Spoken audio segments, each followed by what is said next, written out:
Don't tell me nasahau kufungua gari. One sec, guys. I just want to say one thing. If you're in Mombasa and you don't always have a bottle of water on you, I don't know what you want in your life. Like I don't know what you want your skin to do, because it is hot. I'm late. I'm listening to you guys. You see, I saw the comments. Oh my God, it's too hot. My camera's saying it's hot. My own camera is saying it's hot. Pole, cool down. Here's AC. Take AC. Okay, I need to put you in the shade. Imagine it's so hot. My camera is giving me a warning sign because it's like in slight sun. Okay, and I was saying I saw your comments in my last couple of videos where I did like I'm driving and I wasn't wearing my seatbelt, and you guys were like, put on your seatbelt. I get it, it's important, I get it. Can't put you guys on the dashboard because clearly it's too hot for my camera. I don't know if I'm gonna drive, I'm gonna look at you guys. So I'm just gonna put you off, to be honest. Wow, wow, wow. Yeah.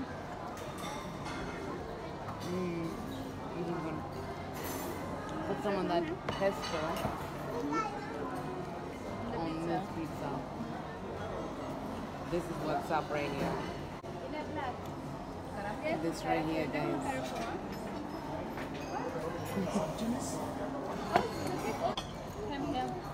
Pizza moto moto.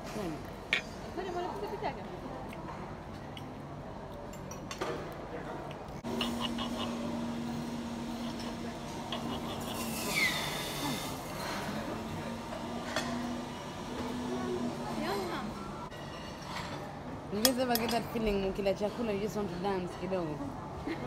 Me always when I eat food I want to do nijikaze nisite hivi.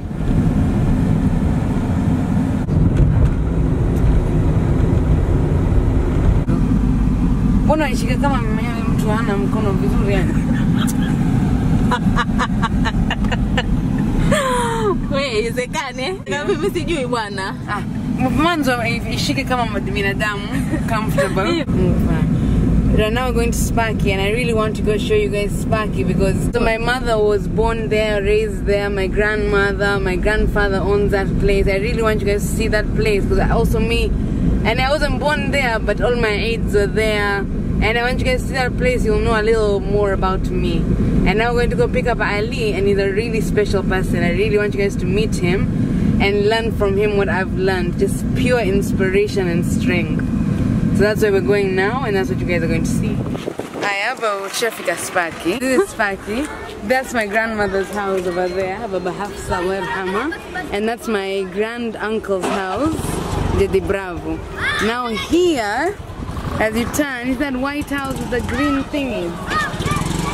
This is now my Susu's house, and my grandmother's mother's house. Imagine that's how long we've been here.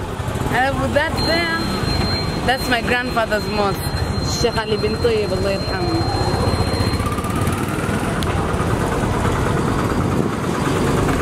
And my mom, you see there, Ali Salim Bajaber. You come in, you see Bajaber. I live in Nyali, but this is where my heart is. This is where my grandmother was, this is where my mother grew up.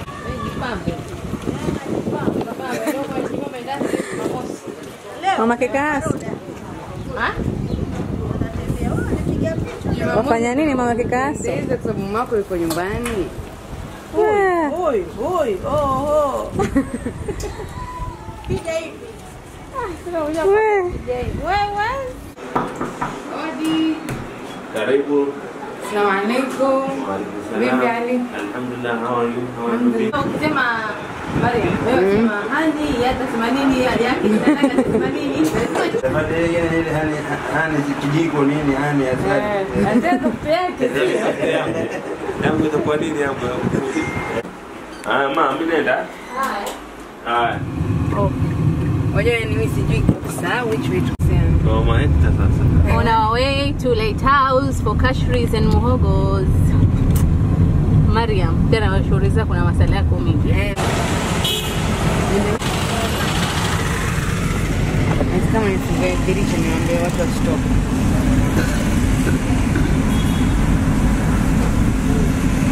How is it driving in Mombasa? It's easier than Nairobi, I think. When you used to drive in Mombasa, Nairobi is totally different. Mombasa ni kama wateza game. It's much easier. Tuko hapa Makadara, Business sense. Business for sure.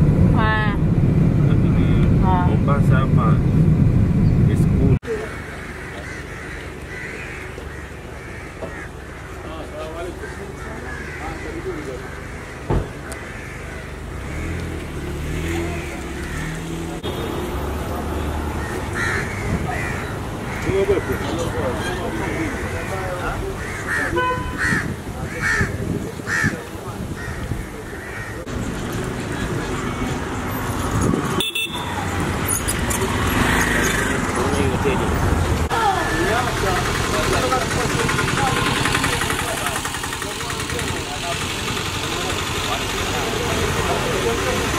Shafika, hakuna kachri, hakuna majamio or nothing tunka, because this story is worth telling at bila snacks. As I'm gonna let Ali take the reins. Wait to ambie tu, how did this start, how did it go, just see tell us the story. Once upon a time. Okay, actually it was on 2015 December, around 26th of December, when I was coming to Mombasa from Nairobi for holidays. I can't really remember what happened because I don't remember what happened. Don't remember what happened. My last memory was at Mtito Day. So after Mtito Day, I can't remember anything from there. But what I was told is I got the accident at Bonje, a place around Mariakani. Mobile phone. At my deathbed, but I still remember my mobile phone. So So I called the nurse and I told the nurse I need my phone. So she told me, which phone? Then I told her you're a thief. Because the last time I remember, I had my phone on my ear talking to my mom. So actually it was like cut. Then when I woke up, just remember that point and I was looking to the sound. You were slowly realizing I was slowly realizing I was in the ICU. That's when you realize in your ICU you can hear the beeping, nini. Now what was going through your head in that moment? Actually when I called the nurse, and the nurse was asking for the phone, and she was like, you just go back and sleep. You didn't come here with your phone. So I was a bit angry and I started shouting to the nurse, like, where's my phone? You can't even come here with my phone. Because I had my phone like 5 minutes ago. Then she was like, okay, let me just go away. She went away and I was telling her, why didn't you leave me a bell? The bell button just next to me. How can I call you? And she told me, one was that a kubofa. Yeah, so it was too much for me. I went back to sleep. So I couldn't digest what was happening. So I just went back to sleep and I said I'll deal with it the next day. This time you haven't started thinking about what's happening to your body. You think about your family. I was thinking about my family. Normal things, yeah. The normal things. So because family is our pillar. We can't let them down, we miss them. So imagine even when I was at the coma, I was still missing my family. So alhamdulillah, my best moment was to see my family. Then I said alhamdulillah, but still I couldn't feel that I was paralyzed or anything like that. Okay, what was the first moment you realized, okay, my body is different, things have changed? Like that moment of when it hit you, Kabisa. The first moment, I couldn't feel my legs. I was on the bed, I couldn't feel my legs, and my brother Abdullah was next to me. So I asked him, why are you letting me sit down? I can't sit down. Please take me to bed. Then he told me like, you're on your bed.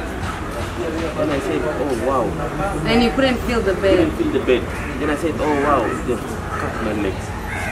Oh, you thought they were amputated? You couldn't feel I couldn't feel it, so I asked my brother, where are my legs? I can't feel my legs. Then he told me they are there. I was shocked. I was there and I can't feel them. So I told him, please take a picture. I need to see my legs like now. So he took a picture and showed me. Then automatically I feel in the blanks. I knew what's happening after that. So I know when China, when India, for medication and treatment and everything. So through those things, yani, how did it go, that part of the story? Now you've realized what's happening and now you want more treatment.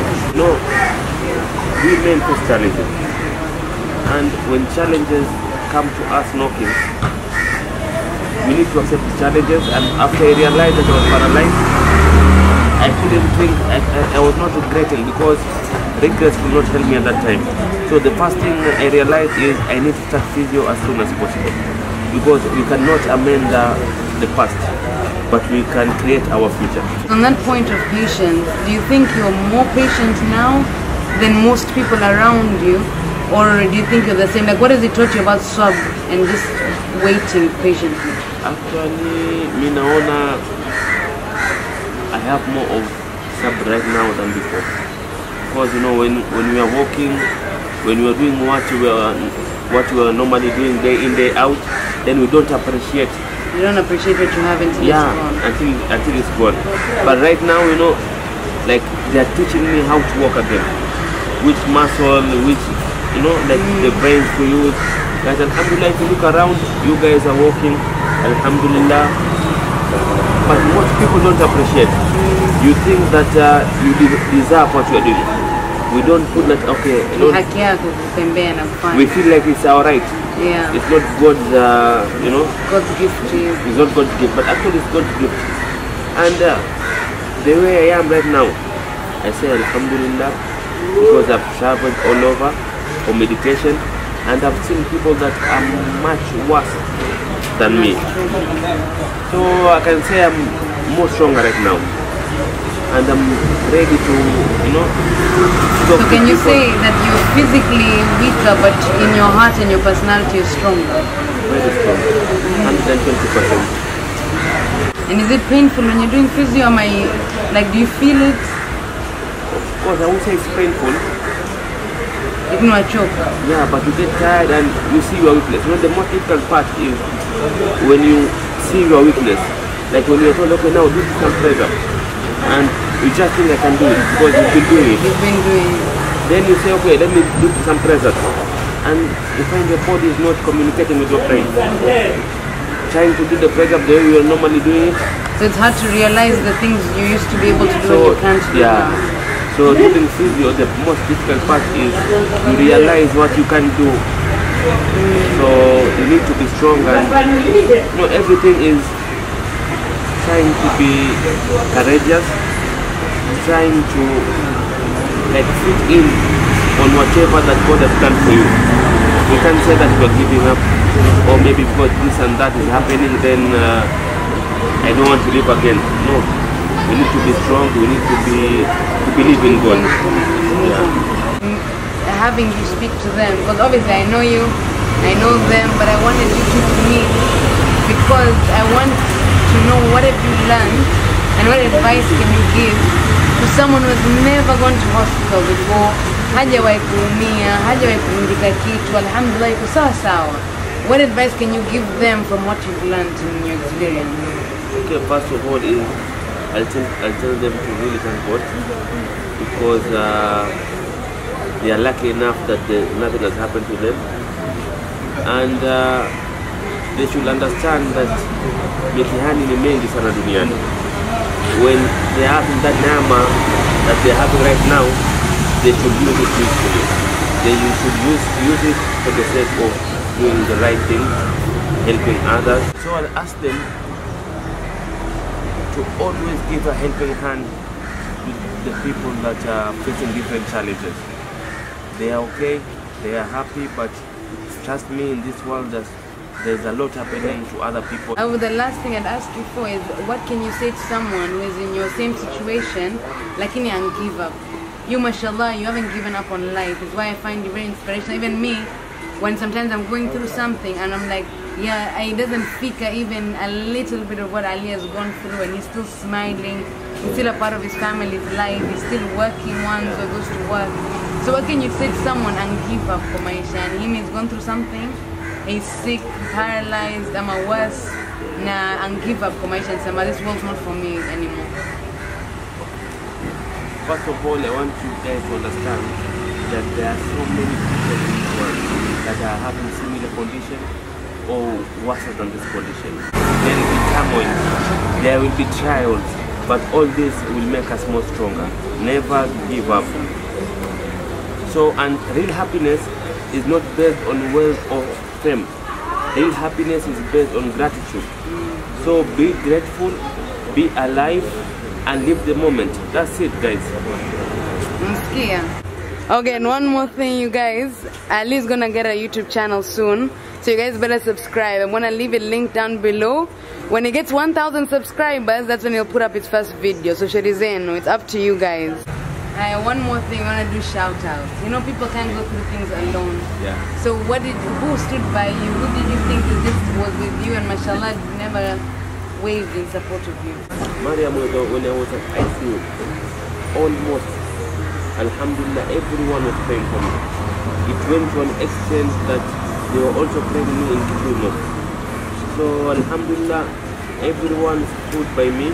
And most important, I'd also like to thank my hero. My hero since when I was a baby. He stood by me. And he was my strength. He never left me anywhere. We've moved around the world together looking for cure. And I can't forget my mother. Actually, to me, she is the best, she's the best human being around me. I have been with them from day one. I've moved around all over with my father and mom. And I'd also like to thank my sister and my brother for standing by me. So I lost my legs, but I got different legs. My family stood by me, and alhamdulillah, they replaced my legs. So I'm strong, and I'd like to tell the strong people around this world not to give up. There's a lot happening, but we have responsibilities that we need to perform in this world. God brought us here not to give up with this world. We are here to do what is right, and no matter what happens to us, we need to be strong and move on. So I'll just like them to thank the people that stood by me all over the world, my doctors, my nurses, my family, my friends, the people of Mombasa, the people of Sparky. So alhamdulillah, I'm happy where I am right now. Are you guys, enough of emotion? Sasa tunaenda kula kachri na majamadafu na majamiwa and all that nice stuff. Sasa ni time ya raha, kula raha, sio? Then. Salo wasema yule mtu wa kachri.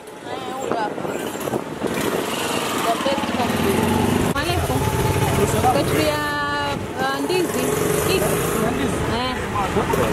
Hata mkatiwe. Tufanyie pakiti moja. Pakiti moja. First things first, I need a drink. Yani, no matter how much water I drink, no matter what I do with my life, I'm so thirsty and the thirst will not stop. Sprite moja na una Coke Zero? Ndiyo moja pia.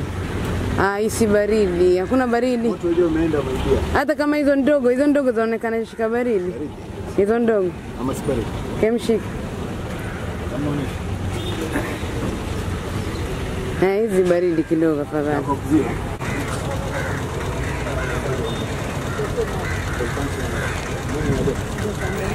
Mato kwa huyu.